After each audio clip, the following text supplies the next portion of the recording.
How's it going, guys? Eric here again. So today what we're going to be talking about is kind of finishing up the charismatic techniques, or what charismatic people do in order to influence others and to, uh, create unity with an idea that the charismatic person wants in other people's minds. So today we're just going to be talking about the words that they use, just the words, because there's so many dynamics that go into this, right? There's the feel, there's how they carry themselves in terms of their body language, there's how they're, how the people that they, delegate authority to or select in terms of their group, their posse, how they go about and spread the word, how they go about and do things for the person, right? It's all about duplication, really, in charismatic people, because an idea can't die, can't be destroyed. So it's, if you can place that or associate it with something positive that people, then take it in and accept it, then it becomes a part of, well, quote, a part of them, and then they start spreading it and they start doing that, right? So you're just spreading an idea in a positive way, or that would be a quality that a charismatic person has. So let's just talk about the words. So when we look at, because there's a lot of things that charismatic people do, that is really in line with public relations and propaganda, and one of those ways is communicating with people in the modality of media that they like. So imagine you have a message, but somebody likes seeing videos, somebody likes hearing audio tracks, somebody likes words on a page, somebody likes um, Instagram posts, Facebooks, emails, uh, phone calls, personal one-on-one connection, group dynamics in terms of public speaking. Somebody may like, um, getting, maybe having a relationship with somebody or connecting with somebody through art or something, right? There's all these different modalities of media that all mean the same message. It's just how people really want to consume them that can be a major boon or not, right? So because if I just do a whole bunch of writing down things that, or anybody else that, stories and stuff, well, that's not going to appeal to people that are highly visual or highly, you know, auditorily bound, or kinesthetic people that, kind of want to touch things or get a feel for, grasp of things, right? That's not going to help them, right? So getting on every single platform, in terms of, it's not even to do with the message itself, but every single platform in terms of where you can actually connect with people and actually put that in front of them, right? So email, every social media thing, uh, writing, visuals, videos, music videos, um, what else? Podcasts, radio, um, art, maybe some things that you can hold, like hoodies and emblems and logos and apparel and stuff, maybe, things that people can touch, people that they get this whole sense of things, right? So that's one, communicating with people in the modality that they like. Then there's the message, there's the actual crafting of the message. So let's talk about the words. Well, what they do, a lot of charismatic people, they study the crap out of rhetoric. Now, a lot of charismatic people don't really care about the truth, because truth is more in relation to wisdom, and charisma is a tool which can be used to create power or to manifest power or whatever. So they're not really the same thing, right? Charisma is not wisdom, charisma is not knowledge, charisma is not intelligence, and we've talked about that. So what do? Well, the purpose is to win the minds of others. So any way that that person can do that using their words, and we're just talking about words here, is the correct way. Because if there's a better way to communicate with people versus others, has nothing to do with whether that's good or not, or the message. It just means communicating in the way that's most effective to getting a message across to other people. So if it's most effective, wouldn't that mean that, you know, uh, that would be the modality in which people would want to be talked to and connected with? Like, that would be the thing that they'd like the most. Like, if somebody was going to communicate with you, that you wouldn't want that to be difficult. You wouldn't want it to be some sort of stumbling block that distracts you from the message, right? You want it to make it as easy as possible. So if there's a way that people like to be communicated with, or specific language formations that people like to use, or make them feel comfortable, relaxed, and all these different beneficial or positive associations, that, if we want to be considered charismatic, we would use those, okay, just because they're more effective, and that's the way people want to be communicated to. So let's talk about the words. Drawing. So if you can make a whole bunch of easily verifiable statements, that's great. I know that we're maybe sitting or standing, or maybe watching this, of course, and we're hearing things. You're hearing my voice probably. Watching the show or whatever. You're probably scrolling through just before this or whatever. We know that we are breathing at the moment, and that we breathe in and we breathe out. All these easily verifiable statements. And that was just an example. But the thing is, you were probably doing all of those.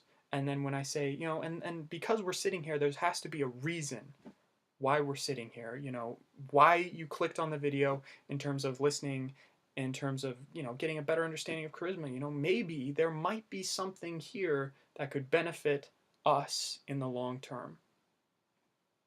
Now, was that easily benefit us in the long term? Was that easily verifiable? Maybe, maybe not. That's why I said might. Interesting. Because, might, well, it doesn't matter which way you go, because it's true, right?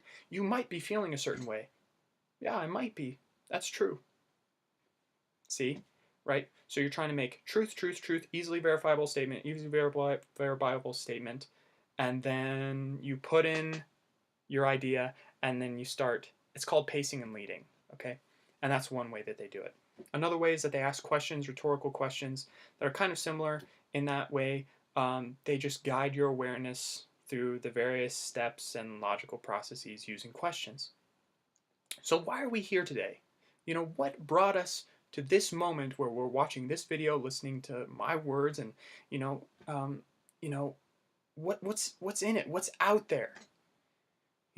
So with charisma, if we really wanted to know what was going on, how would we know? And then they just ask all these questions. It's like, I think we may know if we looked into this or that or that and that, and they just go on and on and on and on, right? So they use questions as a non-confrontal way to guide you through their narrative, right? So every statement that you say, you pose it as a question first. That's usually how they did it, in terms of propaganda or whatever. And if you watch old Canadian propaganda films from World War II, they also talk about us, we, looking to, getting in touch with, right? They're talking in all the modalities, the senses. So if you wanted to communicate with people, you'd use analogies that would touch all the major senses as well. So it's like, and then the farmer looks to the politician to make the right decisions in terms of grasping victory from the hands of defeat. Doesn't matter if it's garbage, right? It just matters if it's influential. Okay, moving on. So they talk in the senses. The next one is that they use us, right? We talked about that. Because they're trying to remove the barrier between the speaker, the charismatic person, the person that has the characteristics that maybe the other person wants, and they develop these similarities so that they become unified, right? The whole purpose is to relinquish individuality and to create a group, right, around the charismatic person, right? Because that's how it works. It's duplication. So they use all these ways of making an us relationship versus a you, I, it, separate, but unity, right? They're always pursuing unity. They also have tons of religious and symbolism, tons of what about like ritual-esque stuff in their speeches. Use lots of symbolism, to make it feel magic, right? They're appealing to fantasy, right? Because fantasy is in the mind. It's not of the physical world. It's of the mind, and that's where ideas are, and that's why they're so powerful. And so if I told you a story, that would appeal to fantasy, and if I just linked all those things together and guided your awareness, which is another thing that they do, to the moral, you'll lose yourself in the story, and you'll just find yourself being guided through it until eventually it reaches the very end, which is the conclusion that the storyteller wants you to know. And then you're like, man, that was a great story. And all the messages that charismatic person put in are there, right? They made it. They made it in. They made it past the gatekeeper, right? Next one is that they just guide your attention, right? They just, like the Eye of Sauron, imagine if somebody was just pointing to various aspects to convince Sauron something, right? Well, all they'd have to point is all the details and all the facts and all the knowledge and all the wisdom that they want them to know, so that they make certain conclusions based on it that aren't based on the total truth. Maybe, right? Because, it's only when somebody is wise that they do that, right? But then you wouldn't have to, But so if you can just focus direct attention to the details, 7 details at a time, boom, touch this, touch this, touch this, touch this, they'll start putting the dots together on their own to make them gain ownership of the idea and cause identification statements. Everything that we're trying to do is to make our ideas a part of them and to make them feel like they discovered it. They're the ones that made it up. They're the ones that completely identify it. They're completely unique with how they know that or what they're doing, right? So making a connection with the idea to them, and so every way that we can do that and make it coherent and like that is what the words are trying to do. Any barriers, get rid of them. Difficulty, get rid of it. Long words, get rid of it. Anything that, if you have a huge vocabulary, you're just going to have to drop kick that over the rainbow, okay? You're just going to have to get rid of that. Communicate in people's words. Like literally, the words that people use are the ones that they are, right? So if you wanted to communicate with somebody, you reflect their words back to them, right? If you wanted to communicate with somebody effectively, only they know, because nobody wakes up and reads the dictionary when they're 2 years old. Okay, they make associations with the experiences that they have, and then they get a concept about what the thing is. Now that could be completely different, right? If you ask what somebody's favorite color is and they say yellow, you say, oh, is that darker or lighter, or how do you, like, what kind of yellow are you talking about? Oh, I was thinking about the golden yellow. Well, if I was thinking about a crayon, then I totally misjudged. I made the assumption, and that wasn't true. But they thought yellow was gold. Now, if you ask somebody else, it might be a different color. It might be darker, right? So using their words, the only people that know their words are them. So, we can either know what those words mean, or we can just use those words and give them back to them. And they're like, oh my gosh, this person understands me. They're using my words. Yep. Okay. And that's what they do. That's what charismatic people do. They just reflect the words. They reflect things that feel good. And technically, whatever comes out of your mouth went through a whole bunch of criterion stuff that made those words perfect for the time. And so if the charismatic person grabs onto them, gives them back to you, probably in that order too, like literally in the same order, there'll be more of a connection. Simple as that. Because, your mind makes the association that anything that is self is good and everything that is not self is bad. So the more similarities that they make, the more like you they become. What's another one? Using the pacing leading stuff, they say a lot of because. This happens because this. And because of that, that means this, and with that, we can then become to understand and become aware of this because of this, because that, which means that, and now that we have all of this together, that means this. And you can see how we would eventually get lost in all this because and causal relationships, and they're also speaking in absolute certainty about every single point. Certainty is pretty correlated with safety. Just how our minds work, because if we're uncertain about something, that means it could either be really good or really bad, and really bad means death. Okay, and we've talked about that in terms of fear, what fear is. Um, so that's what charismatic people do in terms of words. They also pick the opposition up, strawman them, and then tear them down. Doesn't matter if it's true, doesn't matter if they use fallacies, doesn't matter. Nobody cares. You win, right? All that matters is that you win in terms of charisma, because wisdom, remember, is different.